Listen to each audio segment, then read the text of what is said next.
ઉંદર છ પૂંછડી વાળો, ઉંદર છ પૂંછડી વાળો. ઉંદર પાછા રડતા રડતા ઘરે ગયો. તો મમ્મીએ કહ્યું, બેટા તું રડે છે કેમ? તો ઉંદરે કહ્યું, મમ્મી મમ્મી મને બધા છોકરાઓ કહે ઉંદર છ પૂંછડી વાળો, ઉંદર છ પૂંછડી વાળો. તો મમ્મી કહ્યું, બેટા એમાં રડવાની નહીં વાત હોય, જાને એક પૂંછડી કપાવી લાવને.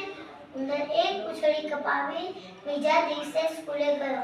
એને બધા છોકરાઓ કહે ઉંદર પાંચ પૂંછડી વાળો, ઉંદર પાંચ પૂંછડી વાળો. ઉંદર પાછા રડતા રડતા ઘરે ગયો.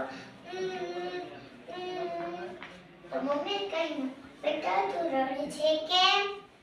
તો ઉંદરે કહ્યું, મમ્મી મમ્મી મને બધા છોકરાઓ કહે ઉંદર પાંચ પૂંછડી વાળો, ઉંદર પાંચ પૂંછડી વાળો. તો એમાં રડવાની નહીં વાત હોય, જા એક પૂંછડી કપાવી લાવ. ઉંદર એક પૂંછડી કપાવી